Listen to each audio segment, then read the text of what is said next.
É com muita satisfação que a gente está aqui hoje para dar início ao quarto seminário discente do Programa de Pós-Graduação em Ciências Sociais da PUC, que esse ano recebeu o tema de desigualdades no Brasil, cenário atual e pós-pandemia. Esse evento ele é o resultado, e continua sendo o resultado, né, de uma construção entre discentes e docentes do Programa de Pós-Graduação, que desde a primeira edição lá em 2018 teve como objetivo estimular a pesquisa e a troca entre colegas, né? Então, esse ano, 2021, ele se trata dessa segunda edição do evento, que é feito de forma totalmente remota, e também a segunda edição, que é aberta a diferentes áreas, né, do conhecimento de toda a humanidade, e também o terceiro ano, que a gente vai contar com publicação em anais, fato que a gente conta com muito orgulho e animação, né, que deixa aí nossa marca do evento registrada. Esse ano também a gente teve uma nova formação da comissão organizadora, e aqui vai o agradecimento pelo trabalho e pela dedicação, que sempre fazem desse evento um momento rico para o nosso programa. Então, agradeço a Lara Souza, Alisson Centeno, Felipe Rocha, aos monitores Roberta Presser, eu acho que eu acertei teu sobrenome, Roberta, Germana Neri Machado, Lucas Oliveira e a egressa Thaís Recuba. E a coordenação do programa de pós-graduação, professor Roberto Rafael Machado Madeira. Também gostaríamos de agradecer a todos e todos os colegas que ajudaram na divulgação do evento, né, seja compartilhando nas redes sociais ou estimulando os colegas de estudos a participarem. E também aqueles que aceitaram o convite para ministrar as oficinas, minicursos, cinesiologia e mesas, que esse ano enriqueceram bastante a nossa programação, então desde já agradecemos. E também aos professores do PPG, que sempre nos apoiam de diferentes formas, que estão aqui hoje para dar o pontapé, né, inicial esses 4 dias de seminário discente. Inclusive, gostaria de reforçar o convite para as demais atividades, elas são totalmente abertas, válidas como o certificado de ouvinte, e vão rolar até quinta-feira, né? Então, para links e maiores informações, pode acessar o nosso site ou a nossa página no Instagram, que a gente é chique. Os links serão colocados aqui no chat, e assim como a lista de presença também para garantir, né, um certificado de ouvinte. E antes de seguir para a nossa palestra de hoje, eu vou passar a palavra para o coordenador, mesmo não tendo avisado dele isso antes, só para ele falar com a gente rapidinho. Certo, então, obrigado, Thay, pela oportunidade de falar. Né? Não, queria só agradecer mais uma vez, né, a Thay e aos estudantes da comissão coordenadora, a algumas pessoas, né, que já são egressas do curso, né, a Thaís, a Maria do Carmo. Eu acho que é importante também frisar a participação da graduação, né, no evento. Agradecer muito, né, ao Pedro e à Isete, que aceitaram o convite para participar desse evento de abertura, dessa palestra de abertura do quarto seminário, né, que tem sido, né, tem se construído enquanto um momento extremamente rico para, em primeiro lugar, para que as pessoas conheçam os trabalhos, né, de pesquisadores de relevância nas suas áreas, né, como Pedro e a Isete, mas também para que as pessoas conheçam os trabalhos dos seus colegas, né, dos seus colegas de graduação, dos seus colegas de pós-graduação e dos recém-egressos, né, do nosso PPG. Eu acho que o momento do seminário discente tem sido um momento crucial para que os estudantes vivenciem uma dimensão coletiva da pós-graduação. E essa dimensão coletiva da pós-graduação, ela é fundamental, né? A pós-graduação não pode se resumir à construção de uma tese ou de uma dissertação a partir da orientação do seu orientador ou da sua orientadora. As trocas, né, e a vivência, ela tem que ir muito além da orientação e muito além do convívio de sala de aula com os colegas de classe, né? Então, acho que ter um convívio com os colegas, mas falando sobre pesquisa e não falando somente sobre disciplina, né, é algo fundamental é algo fundamental para criar essa espécie de espírito de corpo, né, entre os estudantes, para que o mestrado ou doutorado, mais uma vez, né, não seja um processo tão isolado, né, e tão solitário, num contexto no qual a gente, depois das cadeiras, praticamente interage com o programa somente a partir da interação de orientação. Então, ter um momento onde a gente vai ouvir as pesquisas dos colegas, onde a gente vai apresentar a nossa pesquisa para os colegas, né, é um momento que eu reputo como fundamental. Então, né, as estudantes estão de parabéns, vocês estão de parabéns. E é isso, né? Desejo um excelente evento e fico à disposição para auxiliar no que for preciso. E, mais uma vez, agradeço, né, ao Pedro e à Izete pela presença de vocês aqui. E é isso, tá aí. Obrigado.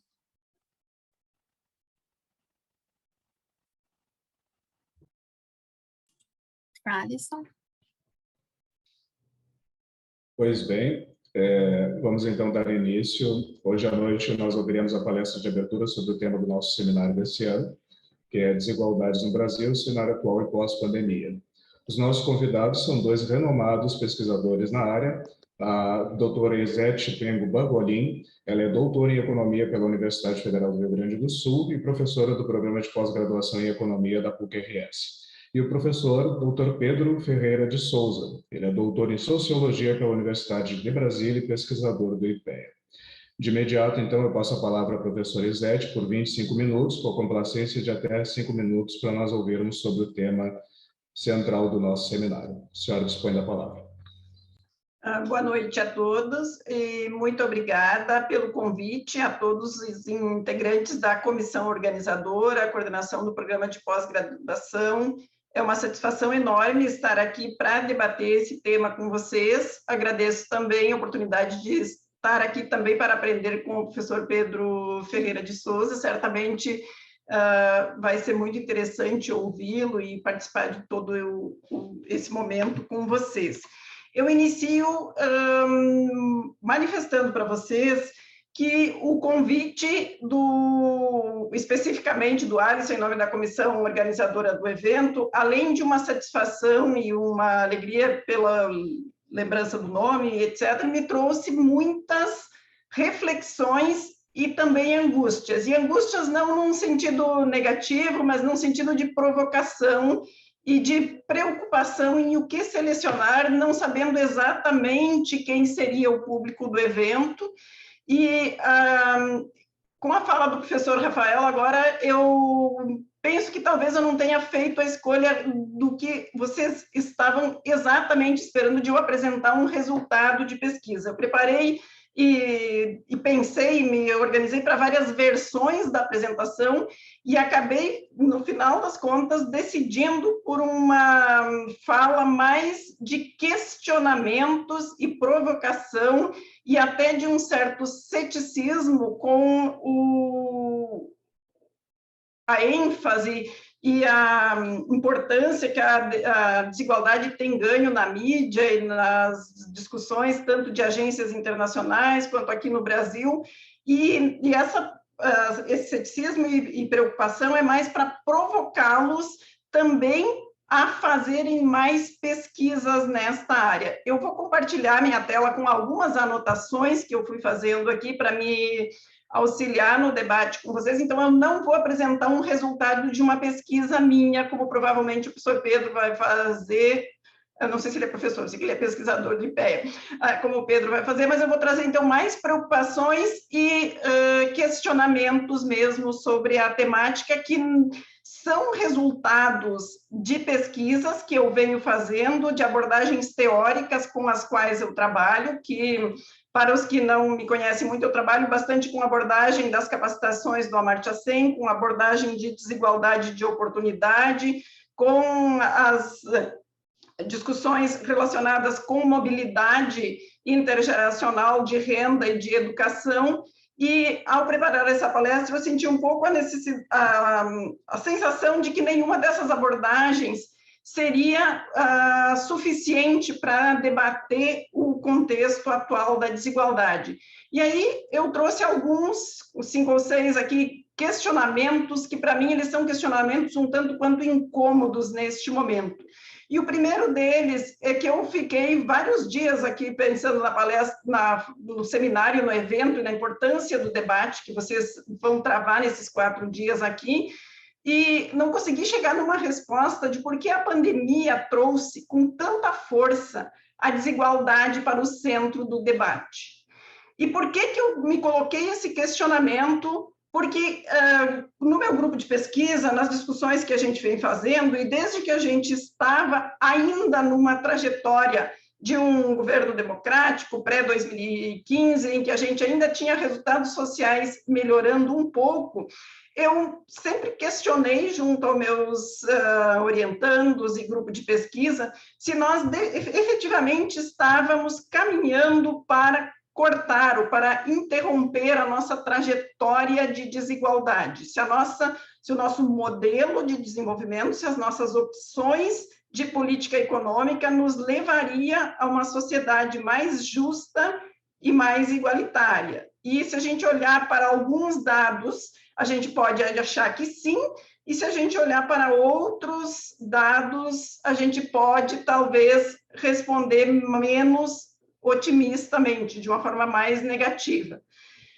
E diante disso, diante de toda a importância que tem sido dada para a desigualdade neste momento, em função, em decorrência da pandemia, também eu fico me perguntando se nós estamos vivendo um momento de efetiva preocupação ou uma busca, uma escolha social pela igualdade, seja lá essa igualdade em qualquer espaço, seja lá uma maior igualdade de renda, ou estamos, de fato, predispostos a mudar uma estrutura e ter uma melhor igualdade de riqueza, ou se estamos falando de igualdade de oportunidades, assim, de que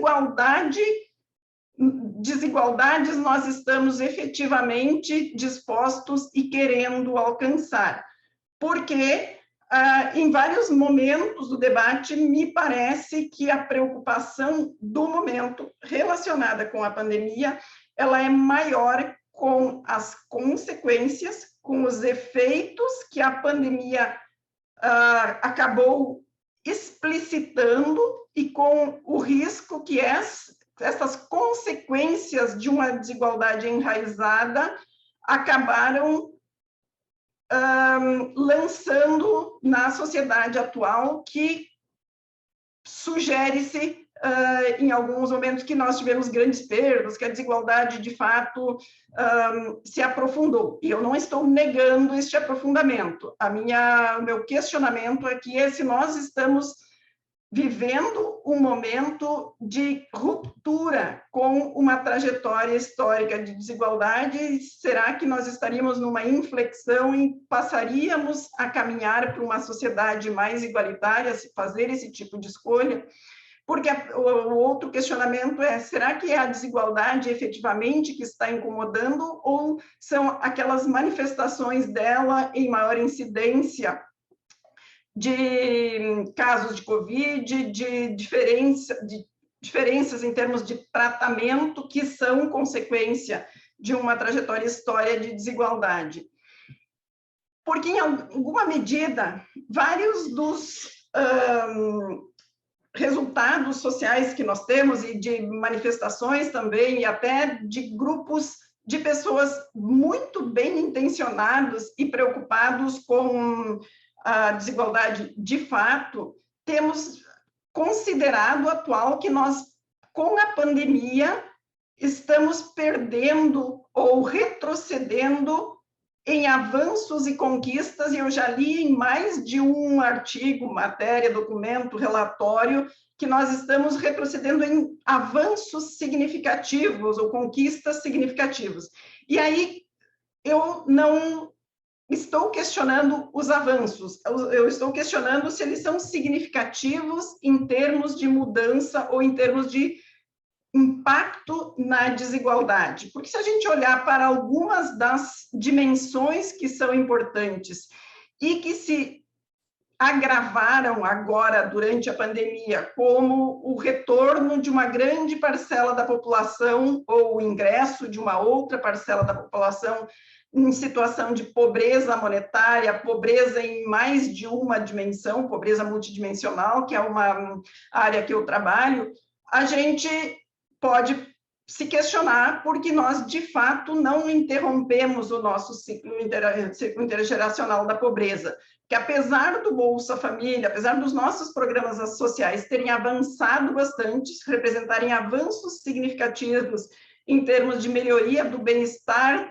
das pessoas, eles não foram capazes de tornar essas pessoas agentes do seu próprio destino, eles não romperam com a estrutura da desigualdade. A desigualdade de riqueza aumentou, desigualdade em várias regiões do mundo e no próprio Brasil, o retorno da trajetória de desigualdade crescente, ele precede a pandemia, e os avanços que a gente teve em termos de acesso à educação, em aumento de anos de escolaridade, etc. Então, também, em algum sentido, se olharmos para o indicador nu e cru, a gente pode concluir que nós reduzimos a desigualdade. No entanto, a gente também, dada a estrutura econômica, a precarização do trabalho, a automação, a perda de vagas, o crescente emprego formal ou o número significativo de pessoas que nem trabalham nem estudam, podemos também colocar em dúvida se a educação, da forma como está estruturada e sendo oferecida para a população, seja em função da qualidade da educação pública ou da forma como se estruturou o mercado privado na educação superior, ela pode ser também um instrumento de perpetuação da desigualdade. A saúde, a gente já sabe muito bem que não tem lá uma característica tão igualitária em termos de acesso entre as pessoas com circunstâncias distintas, aí falando dos conceitos de desigualdade de oportunidade. Então, se a pessoa, dependendo do local que ela nasceu, da cor da pele, da opção, orientação sexual, enfim, de identidade de gênero, ela vai sofrer ou não uma maior ou menor atenção do sistema de saúde, vai ter uma melhor ou pior capacidade de acesso. Então, a gente persiste nestas dimensões com desigualdades, apesar de avanços e universalização de acesso.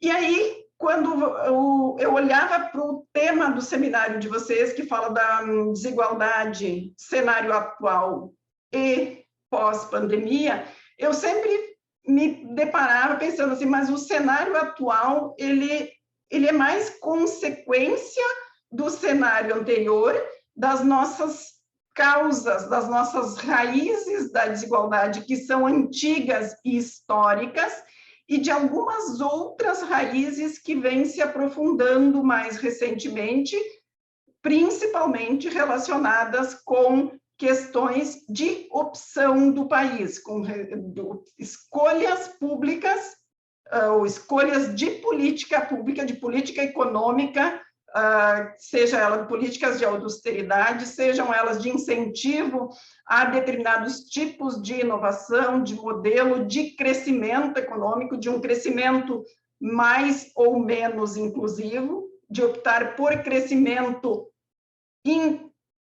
não necessariamente como meio para o desenvolvimento, e sim crescimento como simples forma de aumentar o produto interno bruto, que fazem com que permaneçam bastante consistentes, persistentes as causas dessa desigualdade, o que faz com que o durante seja desigual e, inclusive, piore a situação daqueles que estão mais próximos de onde tem o furo no barco, onde está a situação mais precária.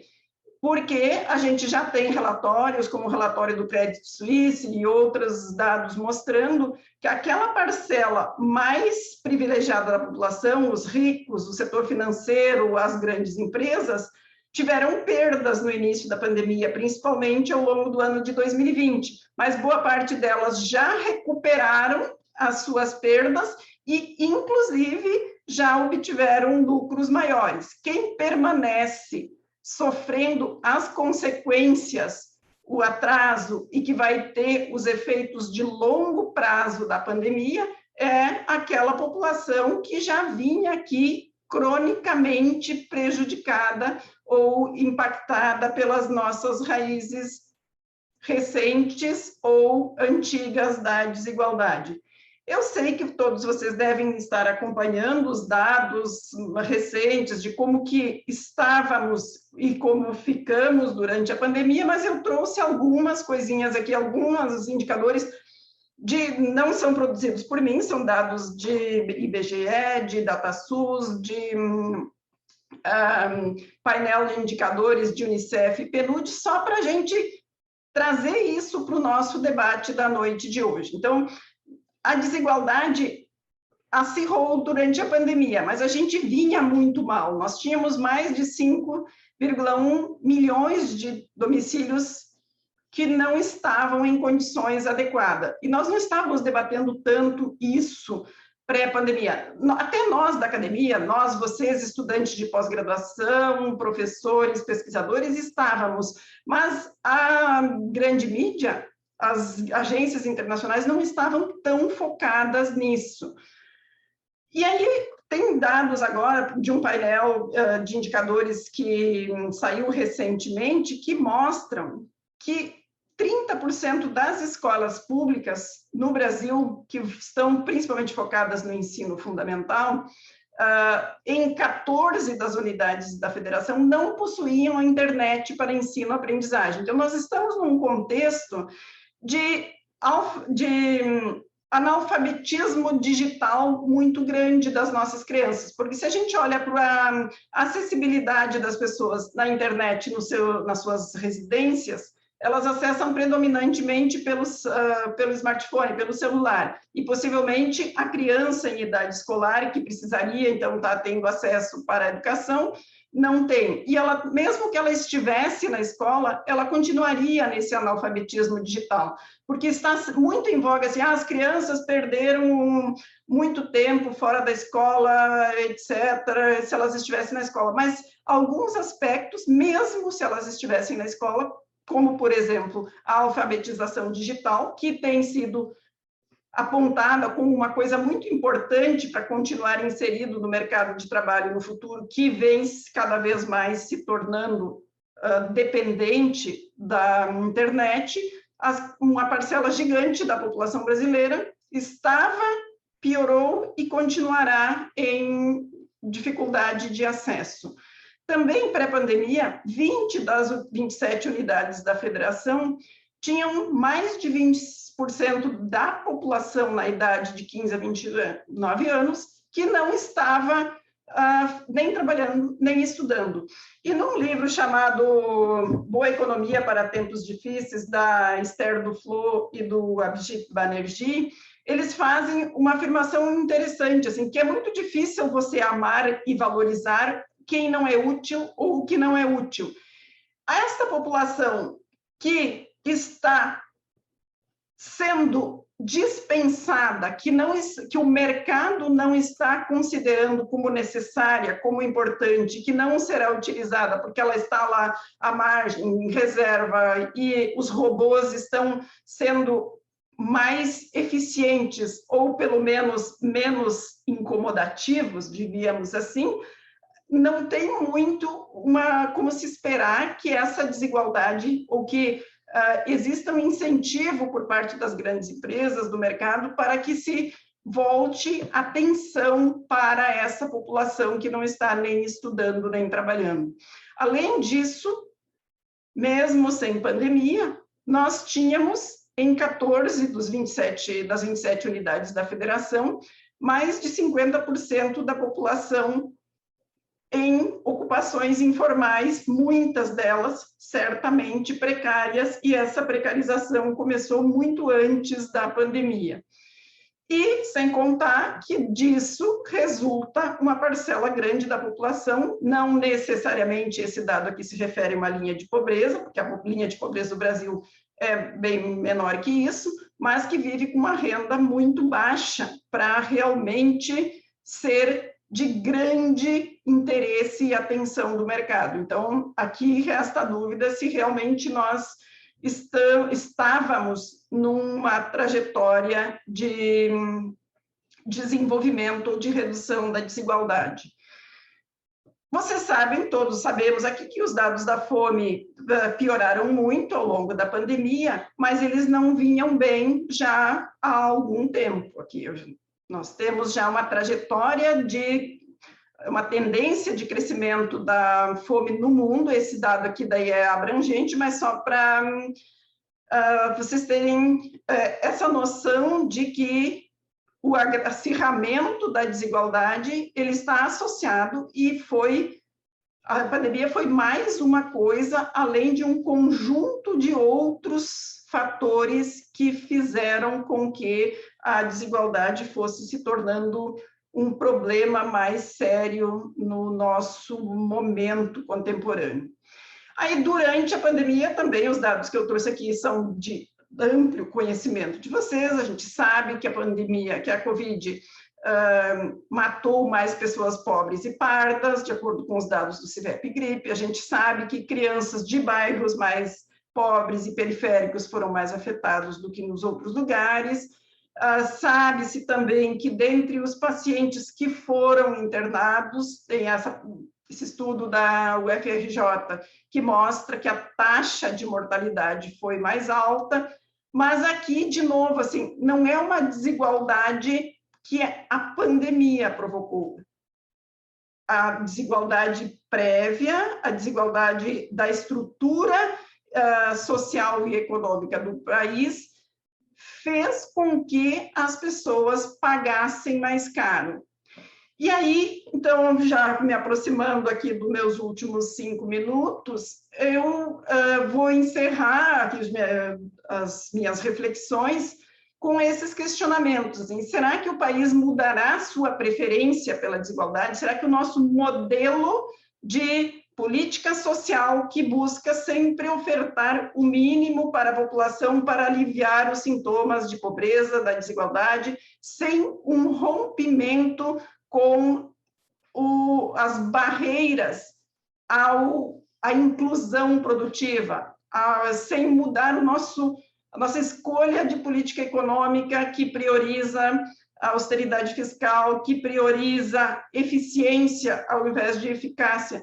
Será que a pandemia vai ser capaz de fazer com que as nossas escolhas de fato mudem de trajetória e a gente tenha uma menor indiferença moral com aqueles que estão ficando para trás, que é um termo que tanto a Esther Duflo, nesse livro Boa Economia para Tempos Difíceis, quanto o Angus Deaton, que eu já citei antes, que também é um economista que ganhou o Prêmio Nobel de Economia, ele escreve no livro dele A Grande Saída, que uma das grandes falhas, principalmente das ajudas aos pobres por meio de doações de dinheiro ou programas de alívio, é que elas geram uma espécie de indiferença moral com as causas, com aqueles fatores que fazem com que uma parcela da população seja considerada útil, necessária e produtiva, e a outra seja deixada para trás sem maiores remorsos, porque, de toda forma, se fez alguma coisa por aqueles pobres. O restante seria uma responsabilidade, um pouco nessa lógica do individualismo metodológico, de que a pessoa é responsável pelas suas escolhas, etc., e que ela deveria fazer o esforço para sair da pobreza. E aí, acho que o principal questionamento que eu quero deixar aqui para vocês, para a gente também juntos, e todas as pessoas que de fato estão preocupadas com questão de desigualdade é como, diante do nosso atual cenário econômico mundial, do nosso cenário econômico e político no Brasil, que ainda é pior do que o cenário mundial, vamos promover inclusão produtiva, ao invés de continuarmos usando recursos públicos, muitas vezes para financiar ou para subsidiar ou para atrair atividades econômicas que promovem crescimento sem emprego, ou que promovem, incentivam atividades que promovem crescimento que gera desemprego, que gera exclusão.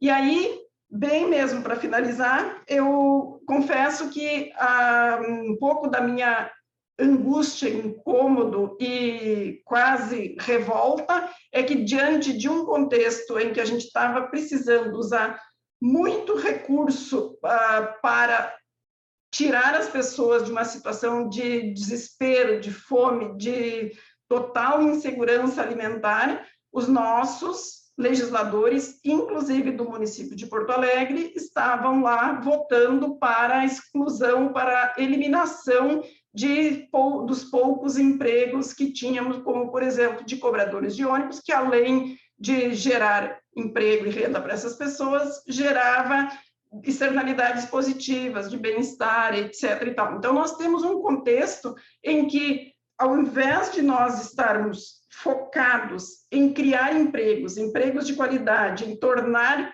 as atividades econômicas um meio para se reduzir a desigualdade, nós acabamos, muitas vezes, inovando, ou focando muito numa inovação que mais, um modelo de inovação que mais destrói trabalho, emprego e renda do que promove. Acho, Alisson, que o meu tempo está acabando.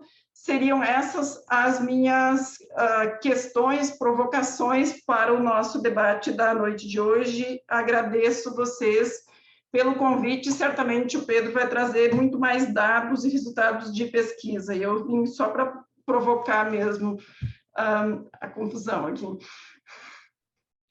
Muito obrigado, professor Izete. Certamente, mais do que atendeu às nossas expectativas.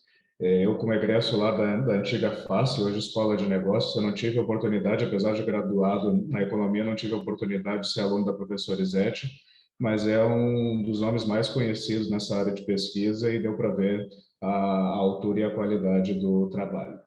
Quero aproveitar e dizer aos colegas que aqueles que quiserem fazer perguntas, por gentileza, enviem o nome do chat. Nós vamos, então, posteriormente, à fala do professor Pedro,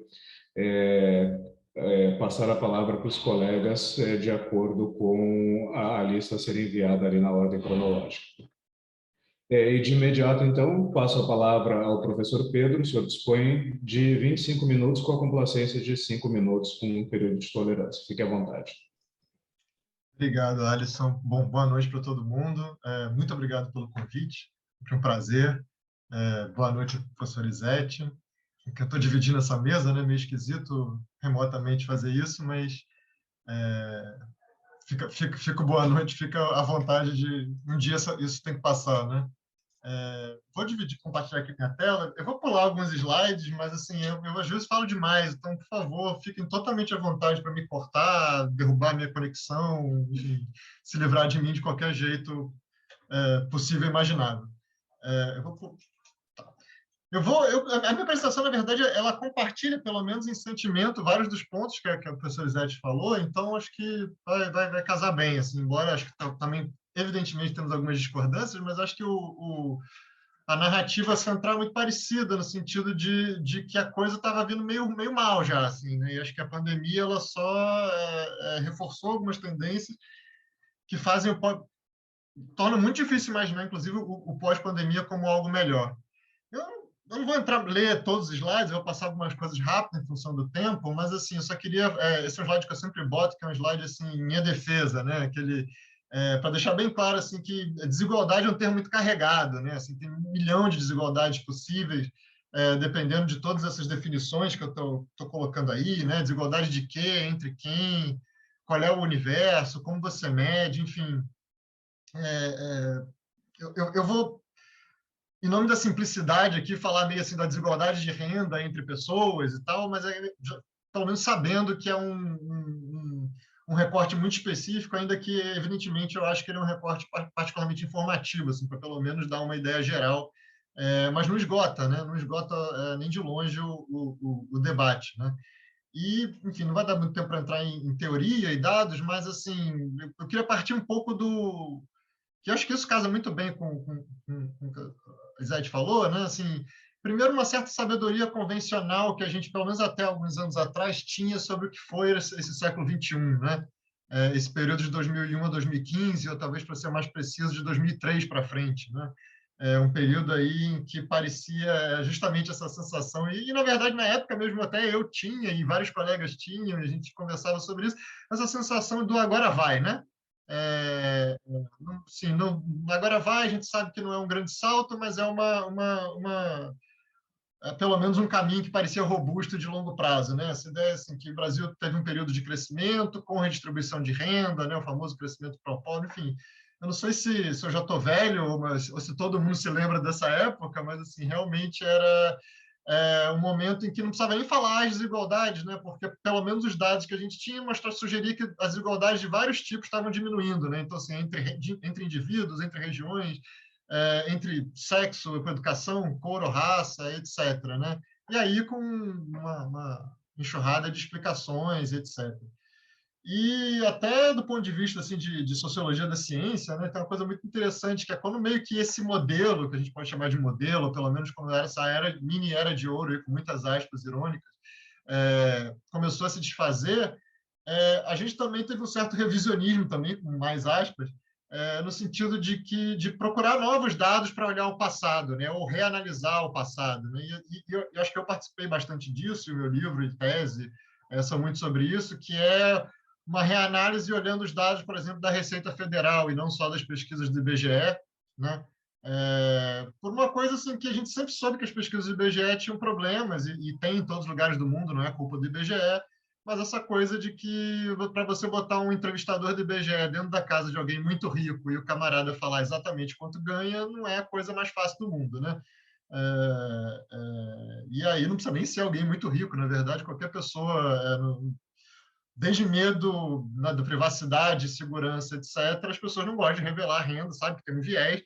A gente sempre soube disso, mas nunca teve muito, e claro que nunca olhou-se muito para isso. E é claro que veio uma agenda global aí de revalorizar os dados de imposto de renda e olhar os ricos, e eu meio que entrei nessa onda, e vários outros, né? Eu, longe de ser o único. E a gente viu que chegou a conclusões um pouco diferentes, que eu vou mostrar para vocês, né?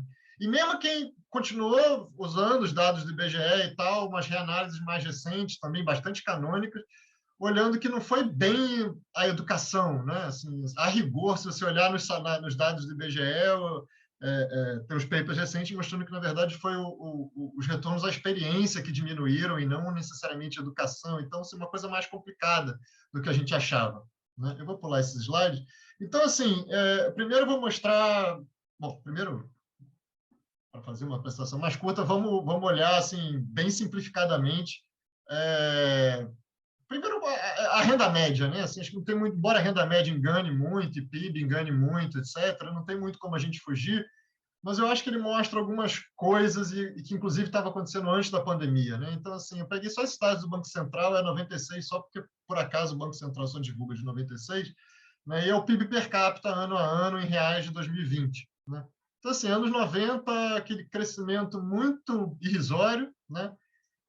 Nos anos 2000, a partir de 2003, principalmente, muito embalado no cenário externo favorável, o crescimento de 3% ao ano, em termos reais, que, enfim, se você mostrar isso para um chinês, ele vai falar, beleza, né, foi meio medíocre, né, que pena, mas para um brasileiro esse crescimento é fabuloso, né, porque pelo menos desde os anos 80 o país não cresce. Né? Então, assim, foi um suspiro de crescimento aí que deu muito certo, dentro de certos limites, né? Já em 2013, chegando no pico, e mesmo antes da pandemia, eu acho que esse é o ponto, né? De 2013 até 2020, uma queda da renda muito brutal. Né? É claro que 2020 se destaca, foi o ano da Covid, etc., mas é uma década perdida, né? Assim, em 2020, se você olhar, a gente está no nível que estava ali em 2008, né? Então, assim, no mínimo 10 anos perdidos, e essa vai ser um pouco a tônica de que a gente chegou na pandemia depois de uma década perdida. Então, isso é particularmente ruim, né? E, incidentalmente, acho que as pessoas gostam de ver isso, quer dizer, basicamente R$ 35.000 por ano é o PIB per capita no Brasil. Então, se vocês têm aí uma renda maior do que R$ 35.000 por ano, sintam-se acima da média, né? Meio cálculo de padaria isso, porque nem tudo vai para o bolso dos brasileiros, mas quem ganha R$ 3.000 por mês aí está acima da média, né? Então, já mostra um pouco o tamanho do problema, né? O que eu vou mostrar aqui, os resultados, até pode ignorar essa primeira, quer dizer, para o longo prazo vai ser uma combinação de várias fontes, justamente nessa tentativa de obter dados melhores da distribuição de renda no Brasil. Então, usar os dados da PNAD do IBGE, mas combinando com as tabulações do imposto de renda e harmonizando com as contas nacionais, né, para ter números que são mais ou menos compatíveis com o PIB. Né? Eu acho que essa é uma pouca pesquisa de fronteira nessa área, porque você sabe que todas as fontes têm defeitos e a gente está tentando desenvolver metodologias para pelo menos minimizar os defeitos das várias fontes, né? E aí, enfim, vai ser uma análise com conceitos próximos de contas nacionais, então inclui rendimentos monetários ou não monetários, que não interessa muito entrar, porque os resultados são parecidos, mas eu vou primeiro estar falando da distribuição entre adultos, não é per capita. Então, esquece as crianças do Brasil, considera só os adultos de 20 anos ou mais e como a renda individual deles se distribui. Eu acho que isso dá uma boa noção, inclusive, desse universo aí meio com muitas aspas desnecessárias, né, que a professora Lisete falou, né? E essa metodologia é interessante porque permite um monte de coisa, inclusive melhor comparabilidade internacional, mas hoje vou me ater só ao Brasil. E aí, para dar uma noção do buraco, quer dizer, vamos dividir a população nesses estratos que estão aqui, né? Então, a metade mais pobre, né, que seriam 78 milhões de pessoas, hoje esse número é um pouco maior, porque para em 2015, né? Mas seria basicamente 50% da população dos adultos, né, com renda de até R$ 1.400, um valor muito baixo, embora tenha sempre aquela ressalva, né? Tem muitos adultos que não estudam nem trabalham, então a renda deles é zero, né? Donas de casa donas de casa a gente divide a renda com os maridos, mas que sejam que sejam sustentadas pelos filhos, por exemplo, vão ficar com renda zero, etc. Né? E assim como idosos que por acaso não têm pensão, é um pouco mais raro, mas enfim, é uma massa com rendimentos muito baixos. Tem esses 40% intermediários, que é um grupo bem heterogêneo, que vai dos 1.400 até os 4.500. Está longe de mim querer chamar essa turma de classe média, alguma coisa assim, talvez só estatisticamente, se escapar aqui classe média, entendo puramente em termos estatísticos. E aí a gente entra nos 10% mais ricos, ainda no nível muito baixo, e aí cresce com uma concentração muito grande no topo, né? Então, para você estar no 1% mais rico naquele ano, você tinha que ter uma renda mensal monetária bruta acima de 22 mil, e para você estar no 0,1% acima de 83 mil. Né? Então, quer dizer, é uma massa realmente de pessoas com rendimento relativamente baixo e que cresce muito alta a exigência quando você chega perto do topo. Né? E se você vê desde aí o momento pós-democratização, de fato, né, aquela coisa do copo meio cheio, do copo meio vazio. Você vê quem é otimista, quem é pessimista, vendo o que as pessoas veem nesse gráfico. Né? Eu sou pessimista, então assim, é claro que olhando esse gráfico parece que assim, o famoso nada mudou, né? Ainda mais considerando que essas mudanças em 93 para 95 elas estão um pouco contaminadas pelo fim da hiperinflação, então tem um certo ruído ali, a gente não tem certeza se houve, alguma melhora houve, mas talvez não tanto assim, né? Então, assim, comparando esses três grupos, né, a metade mais pobre, que fica com uma fração muito pequena da renda, o 1% mais rico, que fica aí com alguma coisa próxima de 25% da renda nacional na mão de 1% da população, até com alguma tendência de piora, né, ao longo do tempo.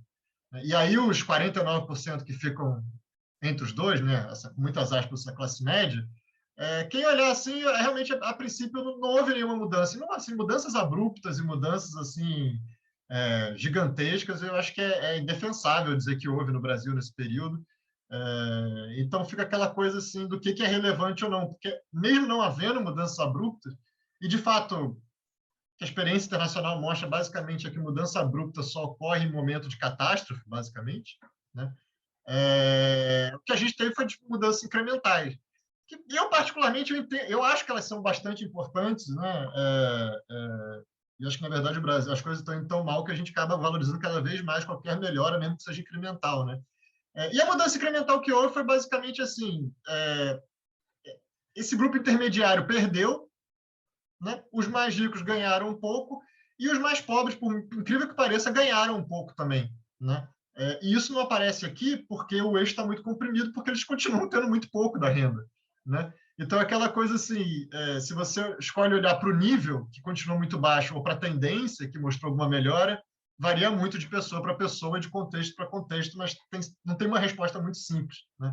O que parece é que assim, o nosso arranjo pós-Constituição meio que favoreceu os muito ricos, ou pelo menos quem está no topo, e favoreceu de alguma forma a inclusão mínima dos mais pobres, sem mudar radicalmente a cara do Brasil, né? E quem perdeu estava no meio, em termos relativos, né? E é claro que tem limite muito grande de onde você consegue chegar com redução da desigualdade se você não toca no topo, quando o topo concentra mais de um quarto da renda nacional, né? Os limites são óbvios. Isso aqui é só dando um zoom ali no quem está bem no fundo dos 50% mais pobres, né, que eu falei que melhoraram, só para vocês acreditarem em mim, né? Alguma melhora houve, isso não é radical, isso não vai tirar aplausos do mundo em lugar nenhum, mas é uma melhora que a gente não tinha, né? Desde os anos 70 para cá, a gente não tinha visto, dos anos 70 até esse período. Então, assim, alguma coisa nova e boa aconteceu, né? E aí, é claro que esse período aqui já pega o início da crise, né? Então já pega uma piora, né? E aí, tentando resumir tudo isso num número só, né, que é o famoso coeficiente de Gini, né, que quanto maior, pior, né?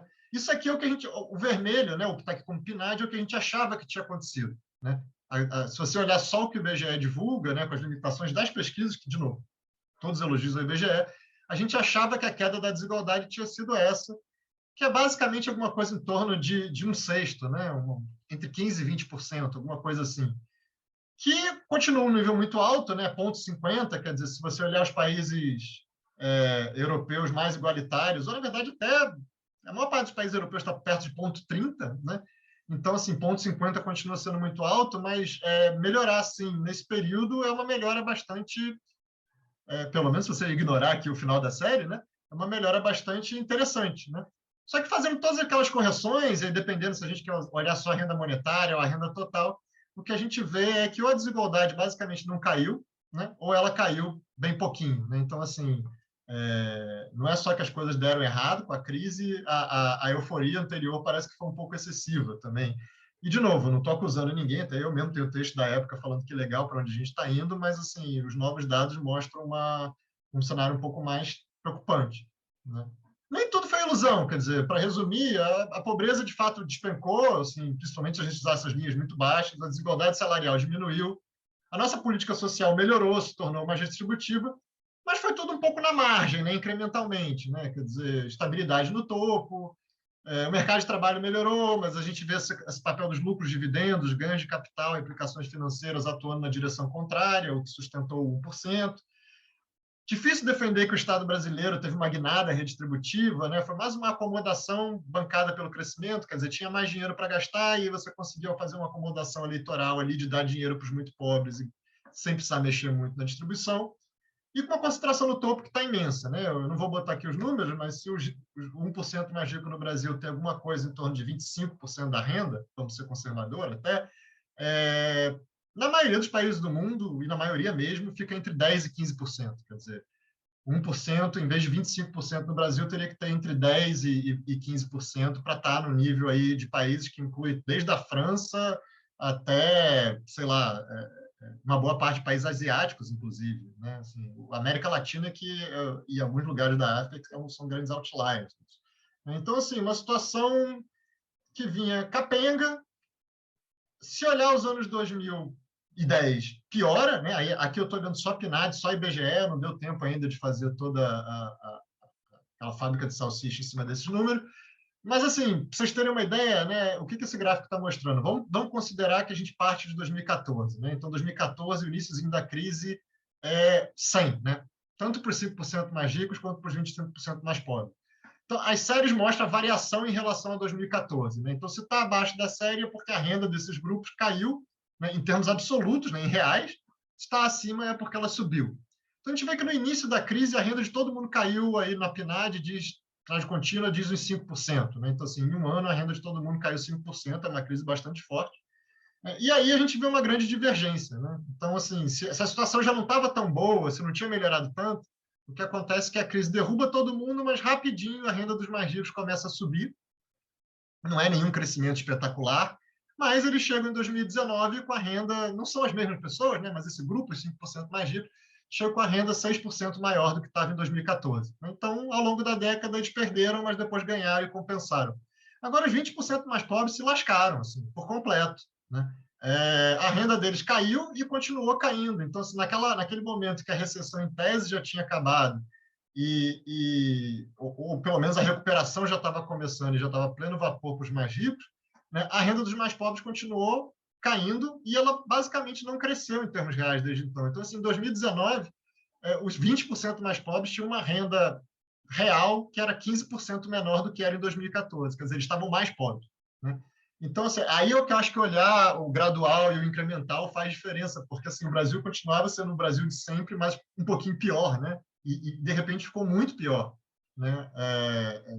E isso no momento pré-pandemia, né? Eu nem vou mostrar isso aqui é só para mostrar que, se comparar o crescimento real da renda ao longo da distribuição, a rigor, a metade mais pobre perdeu alguma coisa, né? Teve crescimento negativo, né? Aqui também, fazendo a mesma coisa com medidas de desigualdade, todas as medidas mostram aumento ao longo da década, e um aumento de uma forma muito específica, que é um aumento com contraste cada vez maior entre os extremos, né? Então, não é nem que mudou tanto no meio da distribuição, mas se você comparar os mais ricos e os muito pobres, o abismo entre eles cresceu bastante, né? Ao longo dessa década. O Gini aumenta, mas nem tanto, mas essas outras razões entre os extremos aumentam bem mais. E, evidentemente, a pobreza também com aumento gigante, né? Então, assim, como o professor Lisete falou, quer dizer, não é também que a gente chegou no nível, nossa, explodiu tudo, o Brasil deu um salto de qualidade para pior, para ser um país uma ordem de magnitude pior. Não é isso. Mas, assim, aquele pequeno progresso que a gente conseguiu foi, em boa parte, desfeito, né? A década foi inteiramente perdida, todos os indicadores chegam... Acho que tem até um slide de resumo aqui, né? Quer dizer, todos os indicadores chegam em 2009 piores ou iguais aos que estavam em 2010, né? Uma boa parte dos ganhos foram perdidos. Alguns grupos chegam bem piores, né? Então, assim, era o Brasil, continua sendo o Brasil. Se antes era o Brasil, porém um pouco melhor, agora continua sendo o Brasil, porém tanto pior, né? E isso, assim, o mercado de trabalho foi, evidentemente, o grande vilão, né? E é isso, os grupos que são historicamente mais frágeis, por N motivos históricos mesmo que a gente tem, foram os que mais sofreram. Então, assim, se nos anos 2000 teve uma geração de emprego muito forte para trabalhadores com baixa escolaridade, na região norte, nordeste, etc., esses grupos foram o primeiro a dançar quando veio a crise. Quer dizer, não foi uma melhora tão sustentada, assim, né? Os trabalhos mais frágeis foram os primeiros a dançar e não se recuperaram, né? Mesmo depois de 2017 e 2019, não se recuperaram. E, por outro lado, a nossa proteção social não protegeu, né?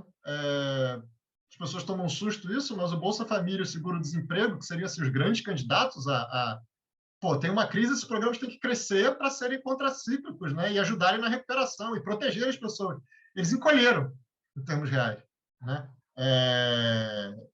E isso foi parte de um ajuste fiscal que foi muito desigual e não resolveu o problema fiscal. Então, assim, é o pior dos mundos, né? Eu vou botar isso aqui, desculpa que está em inglês, é que eu tive que copiar de um paper que a gente está fazendo, mas isso é, de novo, aquela coisa, é o gasto total em diferentes programas, tá? Então, aqui é o seguro-desemprego, não sei se vocês veem meu mouse, mas, assim, o de baixo é o seguro-desemprego, Bolsa Família.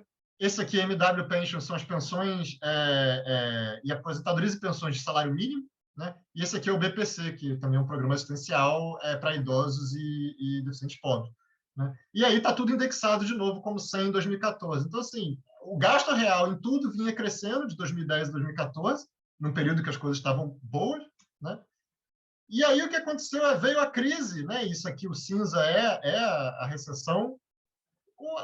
As pensões, né? Aposentadorias e pensões de salário mínimo BPC continuaram basicamente na mesma trajetória, são benefícios constitucionalizados que são dificilmente dá para mexer no curto prazo, né? São muito engessados, né? E foram protegidos, se protegeram por isso. E o Bolsa Família e o Seguro-Desemprego, que são benefícios que o executivo tem muito mais discricionariedade, foram as vítimas do ajuste, na verdade, né? Então, assim, eles diminuíram em vez de crescer. Então, assim, chegamos na pandemia, eu acho que em breve eu tenho que terminar, deixa eu até clicar aqui no chat para ver se eu... Não, acho que ainda não estou levando bronca. Mas, então, assim, chegamos na pandemia... Professor, fique à vontade. Ah, beleza. Então, chegamos, assim, na véspera da pandemia, no momento em que a economia, assim, o PIB já estava crescendo um pouco, esse crescimento não tinha chegado nem um pouco nos mais pobres, estava bastante concentrado no topo da distribuição. Os mais pobres perderam e a proteção social não funcionou de uma forma anticíclica como era para funcionar, né? Na verdade, a proteção social chegou muito desvalorizada e muito desprotegida na crise. E, então, assim, ainda a pandemia ser um horror, ela chegou no pior momento possível. Ela trouxe com ela também um terremoto estatístico, né? Que é uma questão muito interessante, que é como você coleta dados de qualidade numa época sem precedentes, né? O IBGE teve problemas gravíssimos, e o mundo todo teve, né? Como você entra na casa de alguém para entrevistar famílias, como você mede inflação quando, de repente, as famílias mudam radicalmente o consumo delas, né? Então, o IPCA ele é baseado um pouco na ideia de que a cesta de consumo é mais ou menos estável ao longo do tempo, né? Se, de repente, você corta totalmente a alimentação fora do domicílio, o transporte, etc., enfim, pelo menos algumas famílias. É uma questão assim, que eu acho que os escritórios de estatística vão debater por muitos anos isso, né? Mas, assim, aí por isso que eu nem vou botar gráficos nem nada, porque esses dados ainda são muito, muito complicados, né? Quem acompanha o problema entre CAGED e PNAD, etc., a gente sabe muito pouco, está uma época difícil de ler, assim, no curto prazo. Mas, assim, o que os dados mostram, ainda que não dê para botar o número exato, é que, assim, de início todos perderam, quase todos perderam, pelo menos, mas, de novo, aqueles que sempre eram os mais frágeis, os mais vulneráveis, levaram com todo respeito, levaram a cacetada direto na cabeça, né? Assim, os trabalhadores informais e pequenos empreendedores, né? Aqueles trabalhadores por conta própria ou donos de negócios muito pequenos, né? Sofreram demais em 2020. Os empregos sumiram, né? Você pensa, basicamente, prestadores de serviços de baixa qualificação cuja vida é basicamente lidar com pessoas sofrendo demais. Mas no ano passado, pelo menos em termos de política pública, o auxílio emergencial segurou a onda muito bem, né? É claro que muitas famílias perderam muito dinheiro e foram, enfim, é muito triste, para não falar da questão sanitária, né? Mas, assim, em termos agregados, e é claro que o agregado mente muito, mas o auxílio emergencial, pelo menos por algumas medidas, inclusive, baixou a pobreza no Brasil a níveis inéditos pequenos, né? de baixos, né? O problema é que o auxílio emergencial, enfim, ele foi bem feito, ele tem lá suas críticas, mas eu acho que ele merece elogios, mas a realidade cobrou seu preço em 2021. Né? Optou-se, né, politicamente optou-se por não prorrogar o auxílio, ou fazer uma prorrogação muito mais mão fechada, vamos dizer assim, né? E com o tempo você vê um aumento nítido, bastante grande da pobreza e da desigualdade. De novo, não é que seja uma mudança de magnitude, porque não dá nem para o Brasil ficar uma magnitude mais desigual, né? A gente se tornaria um caso assim a ser estudado pelo resto da eternidade. Mas, assim, é uma piora, e uma piora sensível, e o ser humano é muito sensível a mudanças, né? A derivada diz muito para a gente, né? Então, essa piora acaba abalando muito a gente, a piora a partir de um nível já alto, né? Desemprego em alta, mercado de trabalho, enfim, tudo isso que a gente sabe lendo o jornal, a inflação também alta, um problema fiscal embalado por uma crise política, uma recuperação que vai ser um voo de galinha, a gente já sabe que 2022 não vai. E aí, para responder aí o que a professora Izete falou, era aquela coisa assim, eu não acredito minimamente que tenha havido uma mudança aí na indiferença moral, alguma coisa do tipo, né? E aí, o que eu tenho pensado muito e tentado olhar para países que conseguiram reduzir a desigualdade, quer dizer, onde estão os gargalos, né? E acho que isso aqui fica até um pouco mais como para a gente conversar no debate do que para falar agora. Mas, basicamente, assim, se é para melhorar incrementalmente e dar, assim, uma direção legal e a gente avançar, mesmo sabendo que a gente não vai virar a França, ou que vai demorar 30, 40 anos para virar a França, a gente tem uma agenda que é mais ou menos, assim, sabe-se mais ou menos o que fazer. Tem coisas que a gente não sabe muito bem, quer dizer, é claro que você precisaria melhorar a escola pública brutalmente, etc., mas eu entendo que isso é mais difícil. Mas, assim, de curto prazo, tem uma agenda mínima que seria possível construir um razoável consenso, pelo menos tecnocrático, vamos dizer assim, né? Eu não vou entrar muito, mas não resolveria os grandes desafios, né? Essa coisa da automação, etc., etc., mas seria pelo menos passo na direção certa. acho que todo mundo concorda que o Brasil está precisando muito dar passos na direção certa, mesmo que sejam pequenos. Agora, os obstáculos não são exatamente técnicos, né? Assim, proposta para reforma do imposto de renda, para ampliação da garantia de renda para os mais pobres, para rever subsídios e deduções e benesses para os mais ricos, etc., etc., não são muito mistério, né? Você tem um gargalo que é evidentemente político. E é uma coisa que eu tenho me interessado muito, né? Que é você pensar assim, mas também no Brasil, qual coalizão que você consegue imaginar que sustentaria essas reformas? Eu, sinceramente, não consigo imaginar, né? Se você levar em conta que você redistribuir sob escassez, e a gente vai viver um cenário de escassez, porque o Brasil não vai começar a crescer brilhantemente nos próximos anos, exige um grau de coordenação política brutal, né? De controle, de disciplina partidária e de negociação, etc. E a nossa estrutura partidária está esfacelada, né? Assim, o executivo perdeu totalmente o controle do processo orçamentário, né? Então, assim, regras básicas que permitam pelo menos uma conversa de adultos que pudessem levar a esse desfecho estão faltando, né? E não é, de novo, não é causado pela pandemia, não é causado de 2 anos, né? É uma coisa que um processo que era um equilíbrio ruim que ruiu há uma década e não se colocou nada muito sólido no lugar, né? O próprio Estado tem uma crise de legitimidade óbvia, assim, quer dizer, o apelo do tudo é corrupção, a todos os nossos males, imposto é roubo, etc., é um apelo óbvio, muito além né, de quem teria que pagar por ele, né? A gente, institucionalmente, tem um orçamento cada vez mais engessado, que protege alguns programas, e é muito bom para proteger alguns programas, como eu mostrei na questão da Previdência do BPC. Ainda bem, porque senão provavelmente os idosos e os velhinhos pobres também teriam sofrido muito.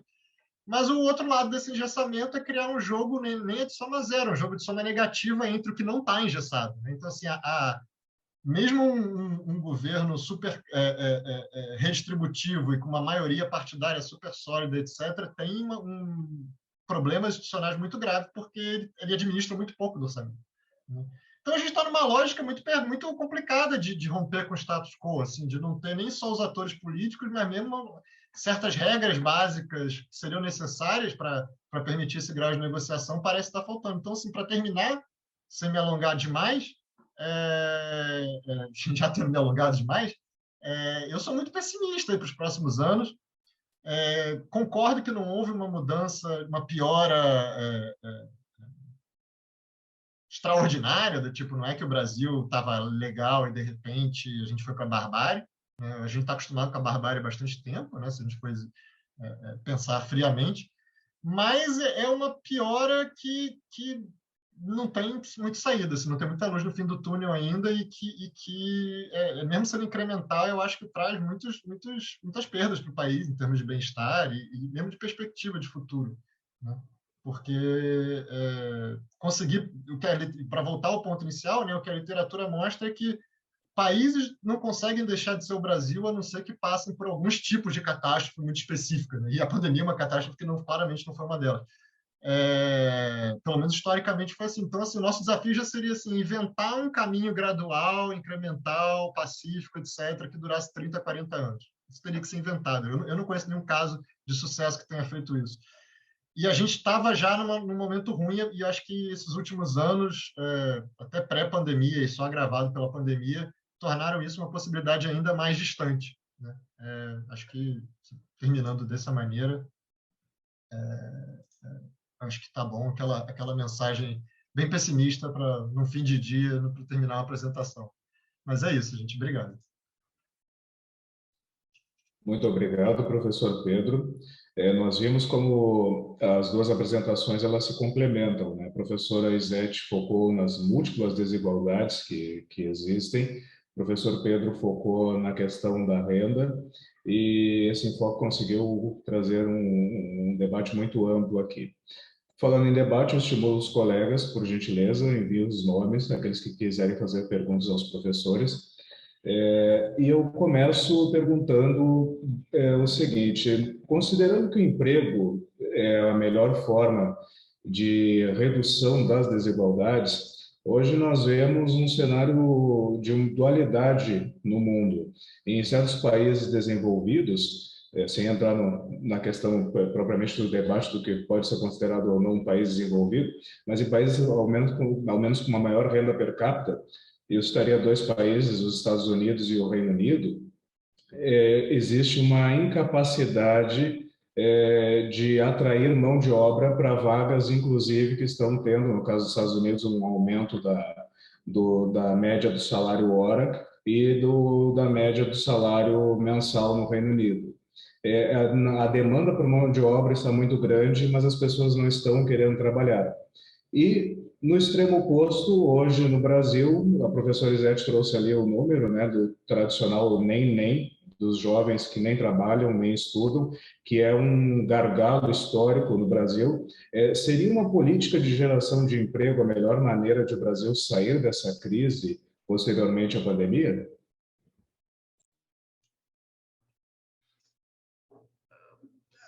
Vocês querem que siga a ordem que nós iniciamos? Como preferirem, fiquem à vontade. Agora com vocês. Tá bem. Então, já que eu abri o microfone, vou começar comentando e depois na próxima a gente inverte. Pode ser, Pedro? Eu acredito que a geração de empregos e oportunidades para as pessoas, e aí eu falo a geração de emprego mais qualificado e que, de fato, traga melhoria nas condições de vida das pessoas, pode ser um dos caminhos para a redução da desigualdade, para o desenvolvimento, para o incremento de bem-estar. O problema, como você já bem colocou na sua introdução da questão, é que nós estamos num momento em que, em alguns países, e mesmo no Brasil, nós temos escassez de mão de obra para determinadas atividades. Setores de tecnologia, de programação, enfim, nós temos algumas empresas que estão com dificuldade de preencher as suas vagas porque exigem umas determinadas habilidades bastante específicas de alta qualificação. Por outro lado, nós também temos oferta de trabalho mais precarizado, que às vezes determinadas empresas, até pequenas empresas de construção civil, não conseguem, dada a quantidade de esforço físico e até condições de trabalho que as pessoas não querem. Por outro lado, muitos jovens têm se sentido desestimulados a buscar emprego, inclusive em função deste problema que nós temos das habilidades da educação, do tipo de qualificação que a pessoa obteve depois do que o mercado exige. Então, a gente está com um problema tanto de oferta de emprego, de oportunidades de trabalho qualificado, de remunerações decentes, mas também com está me faltando a palavra aqui, mas enfim, com inconsistência entre o que é os treinamentos que as pessoas recebem, a educação que elas adquirem e o que o mercado de trabalho vem demandando. Então, tem um conjunto de questões associadas com essa sumiu a palavra, não consigo lembrar, mas enfim, com a inconsistência entre o que é a oferta e a demanda. Acho que seria esse o meu comentário para a tua questão. Só para complementar e pegar carona do que a Izete falou, quer dizer, eu concordo, assim, uma política de geração de emprego que gerasse milhões de empregos, especialmente de bons empregos para pessoas com baixa nível de escolaridade, seria o mundo dos sonhos, mas, assim, quem souber não só vira presidente, como talvez vire imperador de boa parte do mundo, né? Porque a gente não sabe como fazer isso. O que a gente sabe é que, pelo menos, a experiência brasileira, pensando no atacado, né, em grandes números, nossa experiência é péssima com programas de qualificação, com intermediação, tipo programas de políticas ativas de mercado de trabalho. A nossa experiência não é lá de muito sucesso, né, de pouco sucesso, inclusive. No caso da educação, que, de novo, também tem evidente problema de oferta, acho que talvez está um pouco melhor. Acho que até tem alguns conhecidos que são bem otimistas, assim, no sentido de não, algumas provas estão melhorando, vai demorar e tal, mas, enfim, no mínimo a gente vai falar que se a gente está progredindo, a gente está progredindo no ritmo lento, e a educação é um negócio que demora muito tempo, né? Até essa turma ser formada e chegar. no mercado. Então, assim, é muito difícil. E, em parte, o que tem sido feito nos Estados Unidos, os Estados Unidos estão fazendo um super experimento, que para o padrão americano, pelo menos, é uma coisa muito ousada, né? Eles estão realmente assim, a inflação está subindo, a gente está gerando emprego muito, vamos continuar acelerando, que é uma coisa que é o oposto do que, né? Há 40 anos a política americana não seguia por isso, né? Uma tentativa justamente de manter o mercado de trabalho aquecido. Mas a gente tem uma situação que, digamos, fazer isso, que foi mais ou menos uma boa parte do que foi feito aí nos anos 2000, né? Com várias medidas de ativação de demanda, pura e simples, né? Não dá para repetir agora, né? No sentido de talvez um governo que tivesse muita credibilidade, etc., conseguisse prometer gastar e o problema fiscal não, mas só até certo ponto e as pessoas acreditassem e não desse zero, vamos dizer. Mas, enfim, na experiência brasileira não vai dar nisso. O primeiro governo que anunciar algum super plano de incentivo ao consumo agora vai rapidamente ver não, o Tesouro Direto no dia seguinte vai explodir e a gente vai voltar para aquele mundo lá de ter que ter juros de 20%, alguma coisa assim. Quer dizer, o Brasil tem zero margem para isso. Então, é muito complicado ver como isso pode acontecer. Ao mesmo tempo, tem uma questão política bastante clara, que é, assim, de novo, aquele velho dilema brasileiro. E eu não tenho uma resposta para isso, que é um dilema que nos anos 2000, como a gente gerou muito emprego formal, isso diminuiu. Mas aquele velho debate, é viável a gente apostar que o Brasil, nesse modelo, enfim, do jeito que a gente vai conseguir chegar um dia em que vai ter 100% da força de trabalho formalizada? É esse o nosso objetivo? É isso que a gente está apostando? Ou o mundo mudou, não vai ter jeito, né? Nos anos 2000, gerou, sei lá, aumentou em 10 pontos percentuais, 15 pontos percentuais, sei lá quanto foi, né? Os seletistas, né? Os formalizados. Então, eles pararam de falar sobre isso. Não, se tudo continuar assim, né? Depois daqui a 20, 30 anos, todo mundo vira formal. Mas bastou vir uma crise para realmente desfazer quase tudo aquilo, né? E isso implica um monte de questão meio complicada, que eu não tenho resposta, que é, então, a proteção social do trabalho formal tem que ser diferente do que é informal? O que a gente faz para os informais? Sabe? Eu não tenho muita resposta, assim, acho que essa é a parte de mim que pensa assim, nossa, eu não consigo conceber por que alguém gostaria de ser presidente do Brasil, porque é muito difícil. Desculpa, falei demais para variar. Imagina, é essencial nessas horas. Até eu vejo que o senhor está bem atualizado do novo termo, né, que o time da Casa Branca, da comunicação da Casa Branca está utilizando, que é a fabricação de salsicha, que eles se referiram, né, ao plano de infraestrutura do Biden, que gerou esse novo termo aí para a política. A professora Izete complementou ali, dizendo que somos um país que, ao mesmo tempo, tem over-education e falta de mão de obra qualificada. Indo ali na linha também do que o professor Pedro falou, né, na semana passada, a Janet Yellen, a secretária do Tesouro estadunidense, disse que hoje o cenário é bem distinto porque as expectativas de inflação estão bem ancoradas, né, não em relação ao que aconteceu lá na década de 70. Vamos ver no que vai dar, faltou só um ano. Passo então a palavra para o Felipe, que também tem uma pergunta para os professores. Olá, boa noite a todo mundo. Primeiramente, gostaria de agradecer pelas falas e é uma honra tê-los aqui no nosso evento. E mais ou menos o comentário, pergunta, dúvida que eu ia fazer vai meio no sentido do que o Alisson já falou, assim, e algo que eu pude notar de comum entre as falas, né, foi essa percepção de que a pandemia fez derrubar ainda mais o que já estava em declínio, e eu fiquei refletindo, assim, né, principalmente no início da pandemia, ainda em 2020, as pessoas com emprego de qualificação mais baixa tiveram que continuar trabalhando, né, setores de alimentos, de comércio eletrônico, isso sem considerar o pessoal da saúde, né, isso também somado ao fato de que as pessoas mais pobres também acabaram adoecendo mais e morrendo mais, ou por não terem acesso ao sistema de saúde, ou por não poderem manter distanciamento social, seja por morarem em lugares muito pequenos com muitas pessoas, seja por precisarem trabalhar, e eu fiquei meio refletindo tudo isso e acho que eu queria saber um pouco a opinião de vocês, acho que vocês até já comentaram um pouco nessas últimas falas, mas no que diz respeito a um peso maior enfrentado pela população mais jovem agora, né? Então, nós tivemos grande parte dessa população, até como a professora Izete bem falou, que ficou sem acesso ao sistema educacional. Então, pessoas que ou iam se formar agora em 2020, ou iam ingressar na faculdade agora em 2020, ou ingressar no mercado de trabalho.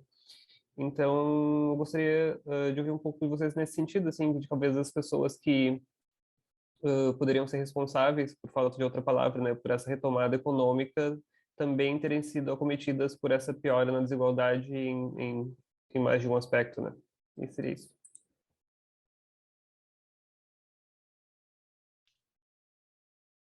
Agora você começa, Pedro. Ah, beleza.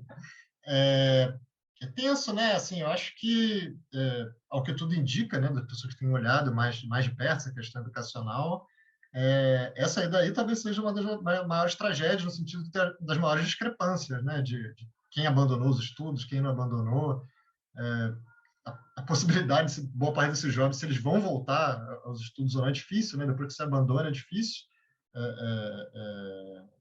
É você voltar. Eu acho que isso aí provavelmente vai ser algo, aquela coisa que daqui a 20, 30 anos alguém vai escrever um paper mostrando como a pandemia baixou permanentemente a renda do Brasil em X%, sabe? Porque justamente por esse efeito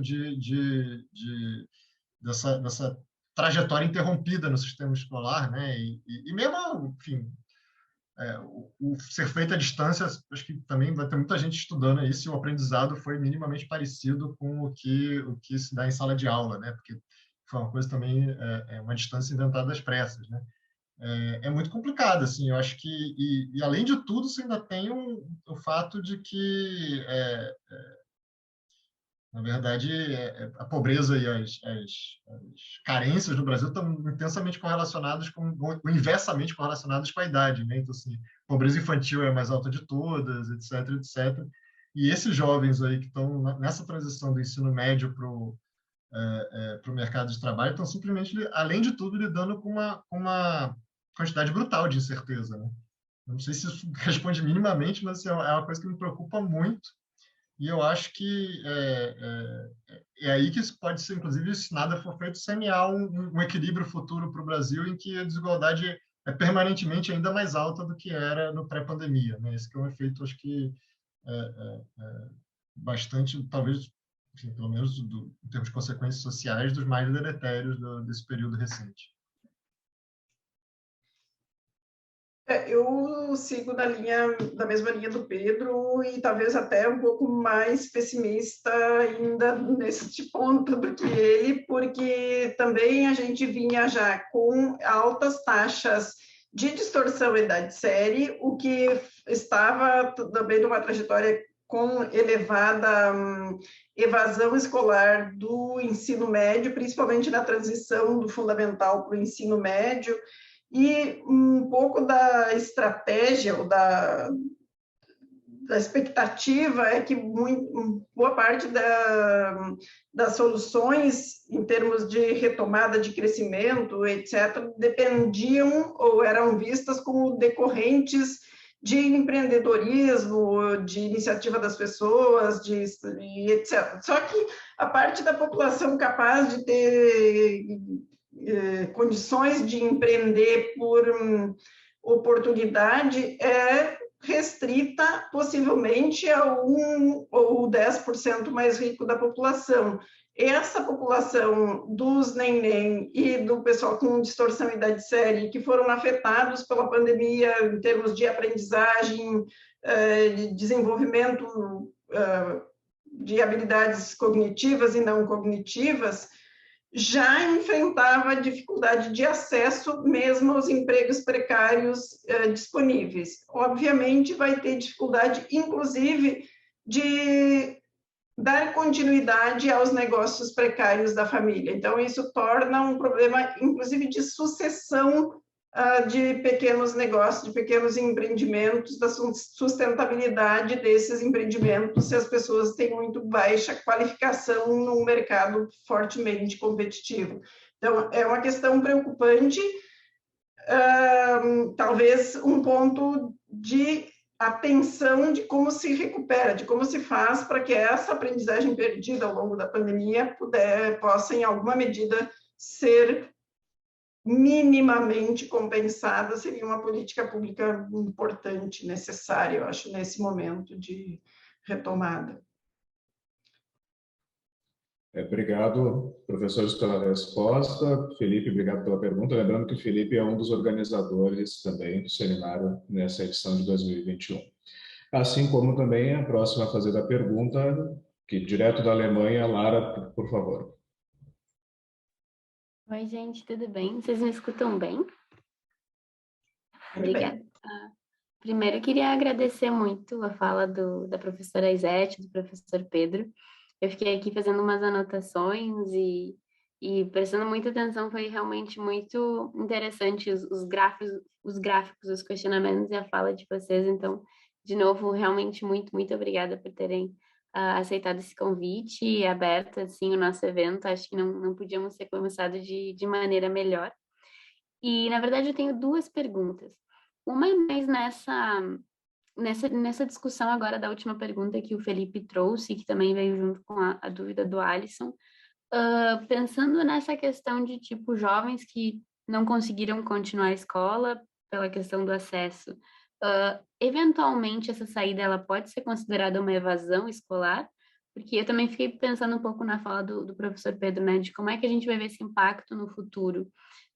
Porque não foi uma saída voluntária, né? Muitos deles não pararam de estudar ou não ingressaram no ensino superior por falta de vontade, mas foi realmente não ter a possibilidade do acesso.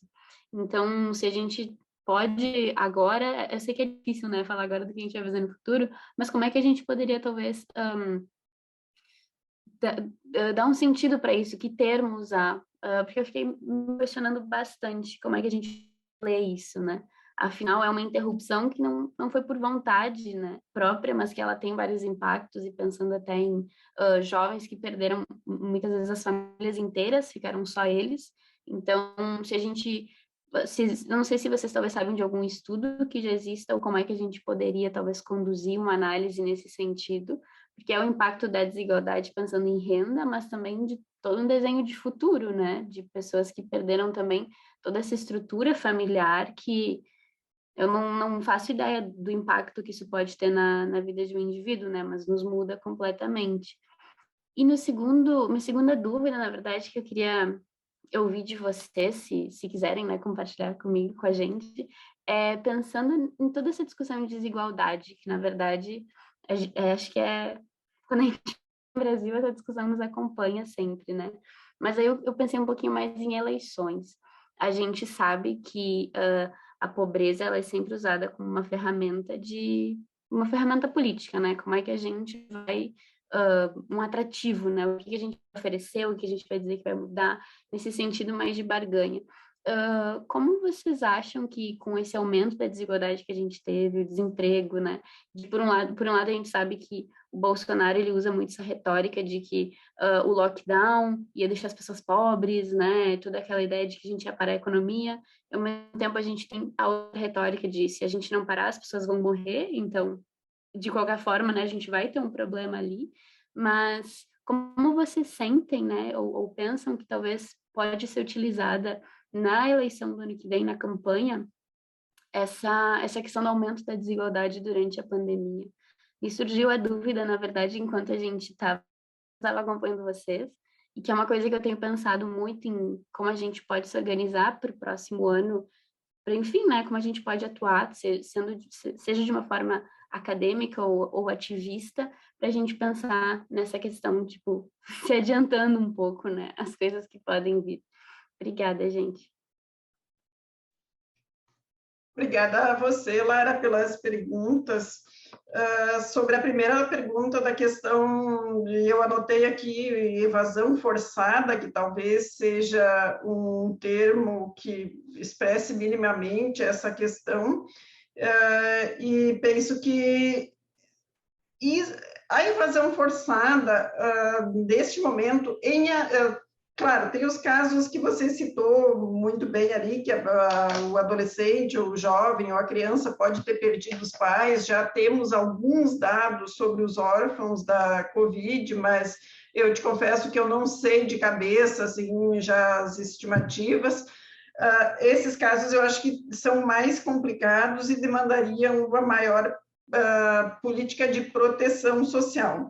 O restante da população que parou temporariamente, talvez ainda retorne, até porque se não continuar a trajetória de redução dos retornos do investimento em educação formal, etc., a população brasileira, em alguma medida, ela valoriza a educação e, às vezes, muitas pessoas, a gente vê isso pela essa expansão do ensino superior, que muita gente retornou aos bancos escolares quando teve a oportunidade, mesmo que isso não tenha ali, de fato, mudado a vida, mudado sua renda, mas as pessoas retomam a educação. Então, nós ainda, eu acho que desperdiçamos essa motivação das pessoas pela qualificação. O Brasil poderia tirar muito mais proveito do seu potencial humano se oferecesse melhores condições e melhor qualidade da educação, assim, porque possivelmente uma boa parte de vocês sabem, ser estudante e trabalhador é algo muito difícil, mas ainda assim as pessoas fazem esse esforço, fazem esse sacrifício, porque acreditam que a educação, ainda acreditam que a educação possa ser um investimento transformador. Sobre a segunda questão, para mim é muito complexa, interessante essa tua questão. E eu acho que tu tem duas perguntas numa mesma temática aqui, de como ela será usada pelos candidatos, e principalmente pelos candidatos que não têm a menor preocupação legítima com pobreza e com desigualdade, talvez são os que vão utilizar artilharia mais pesada para se beneficiar desse aumento de pobreza e desigualdade, dizendo que ela só não foi maior por conta das suas ações, e tudo tem um lado que é verdade e um que não é, mas o problema é como é que a mensagem efetiva a verdadeira chega e é recebida principalmente por uma grande parcela da população de baixa escolaridade e que não consegue distinguir fake news de informação. Isso pode ser a pior das coisas que virá acontecer para o Brasil se as pessoas forem novamente instrumentalizadas com informações incorretas, de que fizemos tudo que era possível, o Brasil só teve aumento da desigualdade porque foi feito lockdown, e etc. e tal, ou porque não foi feito, etc. e tal, sem dar a informação correta, que vínhamos na crise, que a pandemia acirrou e que muitas mudanças precisam ser feitas e que todas são difíceis e que não tem remédio fácil para o desenvolvimento brasileiro. Não tem nada. Qualquer candidato que provavelmente venha a prometer algo fácil e rápido tem mais vantagem sobre aquele que der a real para a população,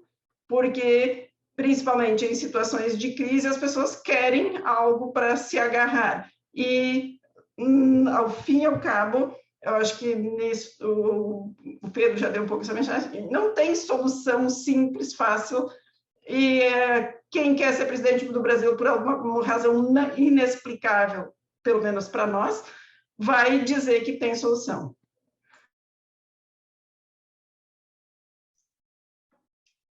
Eu acho, realmente. Não, mas eu assino embaixo, na verdade. Assim, acho que na parte da educação, a Zé já falou tudo que tinha para falar, né? Eu acho que, assim, talvez a única coisa que eu teria para acrescentar que me parece, de novo, educação, eu leio muita coisa, mas não é a minha principal área, então, assim, eu acho que me parece que, acima de tudo, o que tinha que ser feito tem que ser feito rápido, né? Quanto mais tempo jovem que foi forçado a sair da escola, quanto mais tempo ele ficar longe, mais difícil vai ser para ele voltar, né? Depois, acho que é tipo investigação em série policial, assim, aquela coisa Quanto mais tempo a pessoa fica longe, mais difícil é, porque o custo é imenso, né? E para voltar, você tem... Para voltar, você tem o fato de que você tem que convencer aquela pessoa que o investimento vale a pena e tem que dar o acesso àquela pessoa, né? Assim, então, assim, em tempos mais normais talvez, nem seja a palavra, mas assim, você poderia pensar algum tipo de política de bolsa, do que for, para dar algum incentivo extra para as pessoas voltarem ao mercado de trabalho e ter alguma garantia pelo mercado de trabalho. Voltarem à escola e ter garantia por algum tempo, né? Eu não vi ninguém discutindo nada do tipo ainda. Eu, sinceramente, eu queria... Acho que, para começar, a gente teria que saber qual é o tamanho do problema. Ainda não está muito claro qual é o tamanho do problema da evasão. Na verdade, não está muito claro nem se a gente vai ter o Enem daqui a 15 dias, né? Quanto mais evasão.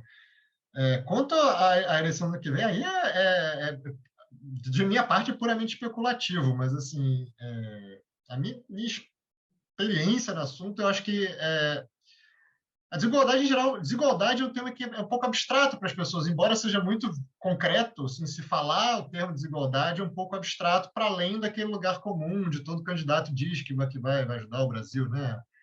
Educação de qualidade para todo mundo, saúde para todo mundo, reduzir a desigualdade, né? E, enfim, isso é o padrão, assim. O que eu acho que pode ter, mas a eleição ao mesmo tempo é uma coisa que se define um pouco mais por quem consegue ditar a agenda, né, do que por quem consegue ditar a interpretação correta, né?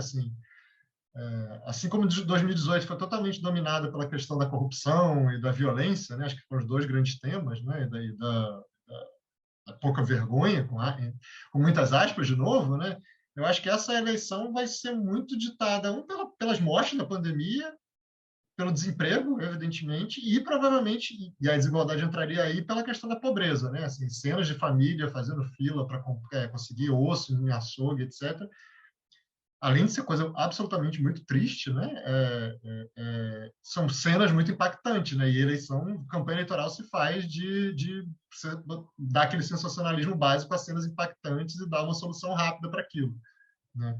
E aí, por isso, talvez, se algum candidato tiver interesse, a desigualdade entra aí pela porta dos fundos, né? Que, olha só, tem essa situação aqui que eu acho que é razoável a gente concordar que é inaceitável, né? Sei lá, criancinha sem ter o que comer, acho que o Brasil ainda não está insano a ponto das pessoas concordarem, não, deixa a criança sem comer mesmo, porque é bandido, nada disso, né?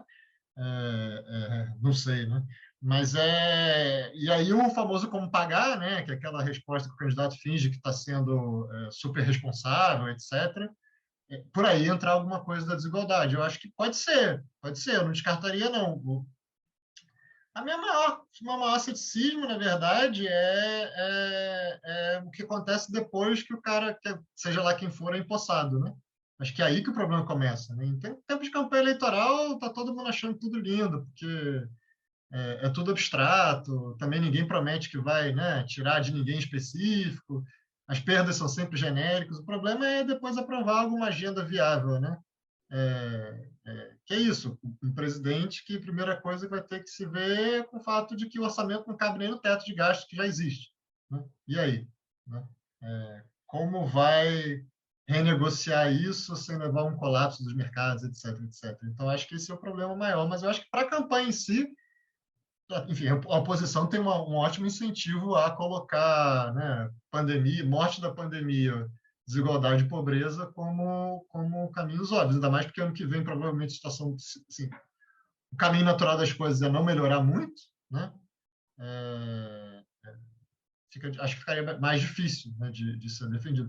Por outro lado, tem aí o Auxílio Brasil, né, sendo gestado, né, uma coisa assim que é um pouco um retorno a práticas que a gente achava que já tinham passado, né, assim, de mudar o nome, dar uma recalchutada e seguir em frente. É claro que do ponto de vista de quem vai receber o benefício é ótimo, né? Assim, pessoa, claro, você está em situação muito ruim, mas o importante é ter algo um pouco melhor. Mas em termos institucionais, por enquanto, ainda é um pouco nebuloso para mim. Tem que ver também se o quanto isso pode se tornar algo eleitoralmente potente. Mas, de novo, acho que o problema todo começa no dia da posse. Começa no dia da posse, simplesmente. Inclusive, se o Auxílio Brasil, nos moldes que está sendo discutido, for aprovado, ele começa literalmente no dia da posse, né? Porque uma parte dele vai ser paga com créditos temporários, né? Então, assim, no dia da posse, no dia seguinte, que não é mais 1º de janeiro, né? Acho que agora é para o dia 6, mas enfim, na posse 1º de janeiro, no dia seguinte, o presidente já vai ter que ver que metade, sei lá, uma parte grande do auxílio vai ter acabado, porque estava previsto só por um ano, como algo temporário, por causa da LRF e tal. Então, assim, já começa perdendo o jogo. Aí eu acho que o bicho pega. Microfone aberto para mais perguntas. Colegas, por gentileza.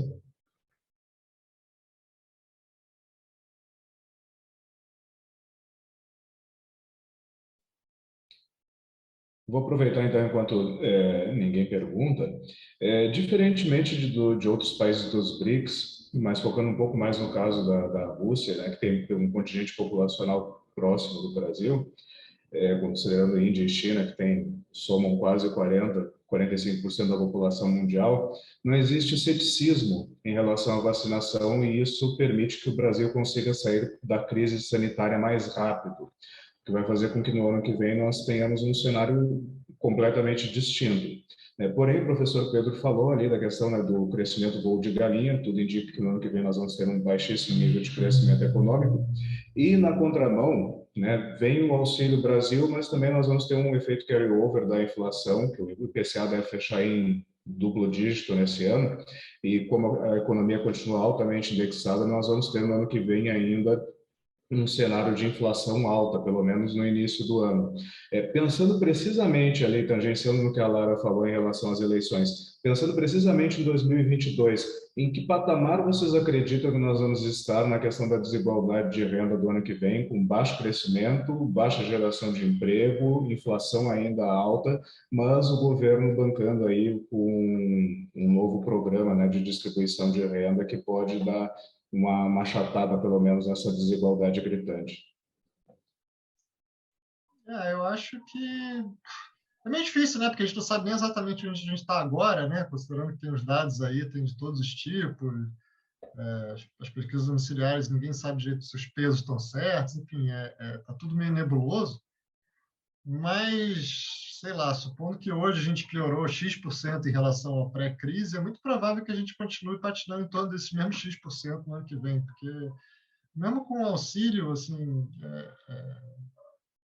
pensar que um auxílio desse faz muita diferença para aliviar a pobreza e melhorar a vida dos mais pobres, faz, mas para ele ter um efeito na desigualdade agregada, sei lá, de um índice de Gini da vida, ele teria que ter um orçamento 4, 5 vezes maior, né? Porque ele continua sendo um negócio, por mais que seja bem focalizado, é muito pouco dinheiro, né? Perto da massa de rendimentos no Brasil, né? Então, é provável que a situação esteja muito parecida com o que está hoje, talvez um pouco pior, eu não sei, porque, além de tudo, a gente vai ter um ano aí de uma incerteza eleitoral muito grande, né? Então, assim, se sei que acompanha indicadores de mercado, etc., esse pessoal do mercado financeiro já está todo mundo assim cabreiro, né? Ninguém quer comprar nada, investir nada, porque a incerteza política está muito grande, né? Eu acho que no ano que vem vai ser mais ainda, porque, além de tudo, a eleição sempre tem aquele momento de ter uma certa guerra suja, né? Dos rumores de lado a lado, fulano vai fazer isso, vai fazer aquilo. Então, assim,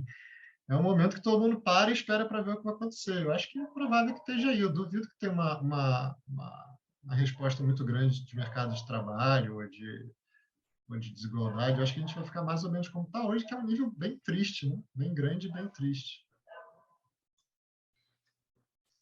Em geral, eu estou assinando embaixo também do comentário do Pedro aqui, de que as mudanças para o ano que vem, eu acho que não podemos ser tão pessimistas nem tão otimistas. Ele será possivelmente mais um ano em termos de alterações mais significativas, será perdido. No entanto, o retorno que está ocorrendo de várias atividades pode, e até junto com o auxílio emergencial, na minha opinião,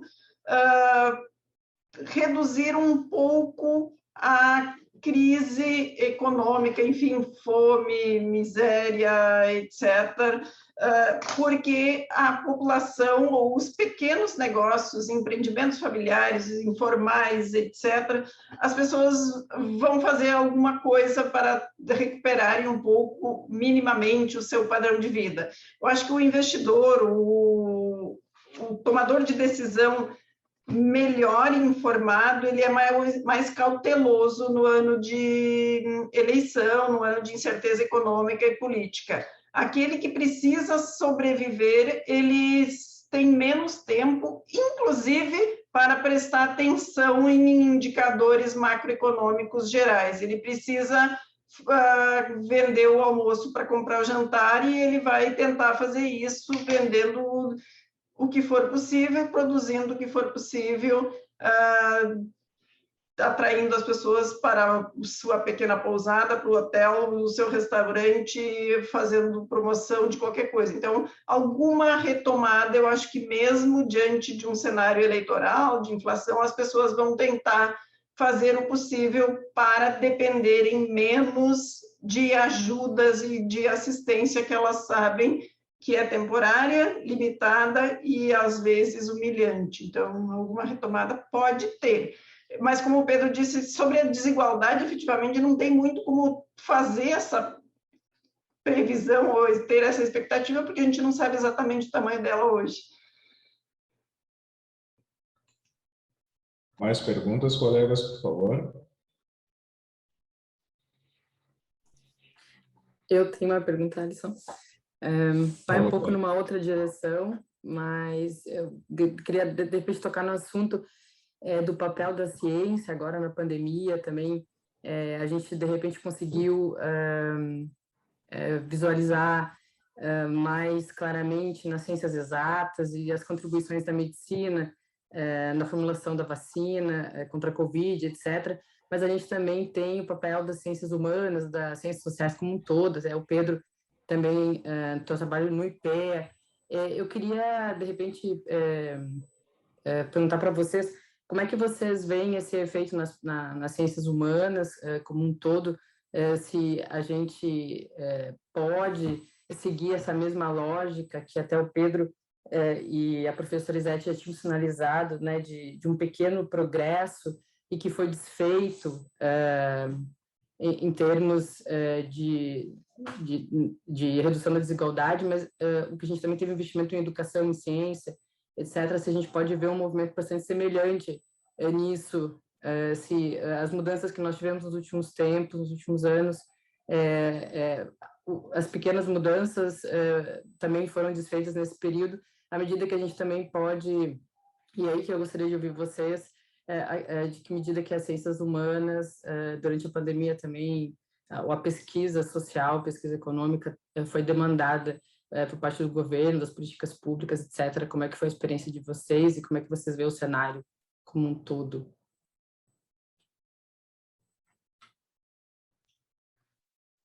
Acho que agora sou eu que começo, né, Pedro? Eu acho que a demanda pelas ciências humanas e sociais, em geral, ela foi menor do que, obviamente, pela área de saúde, mas também teve um aumento da procura por informações e eu acho que a pandemia também ela adensou a necessidade de pesquisas multidisciplinares e dessa questão de olhar para desenvolvimento, problemas sociais e sanitários conjuntamente, porque posso até estar errada, mas os governos que montaram equipes interdisciplinares, que construíram indicadores mais completos e complexos, foram capazes de dar respostas mais eficazes e mais rápidas aos impactos de pandemia. Então, a minha percepção é que, mesmo diante de um cenário de desvalorização das ciências sociais e humanas, ciências humanas principalmente no Brasil, ainda assim a realidade acabou mostrando que é importante e a gente tem um papel de continuar investigando e principalmente de buscando mais respostas para N das questões que a gente até debateu aqui hoje, tanto relacionadas com educação, com formas de proteção social, com questões de como lidar com essas novas tendências que emergem, algumas que se acirrarão, porque a questão da desigualdade, acho que até no ponto relacionado com a questão anterior, de como é que vai ser o ano que vem, e com a resposta também do Pedro, que talvez o ano que vem seja mais estável ou previsível, de baixarmos bastante a cabeça também durante o ano que vem, para tentar pensar em alternativas, soluções, de compreender esse momento, porque o 2023 talvez seja desafiador em termos de necessidade de conhecimento, de decisões bem informadas para quando o Brasil começar de novo a pensar em cuidar de si e não das eleições. Consegui. Eu acho que é por aí, quer dizer, no caso das ciências humanas, e aí meu achismo total, assim, minhas impressões, né, eu acho que a gente fala, enfim, ciências humanas tem uma fama meio ruim no Brasil, assim, no Brasil fora da academia, né, nesse Brasil meio jornais e governos, etc., né, todo mundo não, tem que ser exatos e tal, mas eu acho que, até olhando algumas tendências, acho que nos últimos anos tem uma, pelo menos do ponto de vista de sociedade civil, tem até uma certa demanda por ciências humanas no Brasil, né? No sentido de que tem muitas pautas que estão ganhando um escopo inédito, né? Pautas, inclusive relacionadas a outros tipos de desigualdade, né? De enfim, gênero, raça, etc. Muitas coisas diferentes. Eu acho que tem uma demanda assim das pessoas para tentar dar sentido, entender melhor o que está acontecendo, né? Acho que sempre tem um período em que as pessoas se sentem meio perdidas.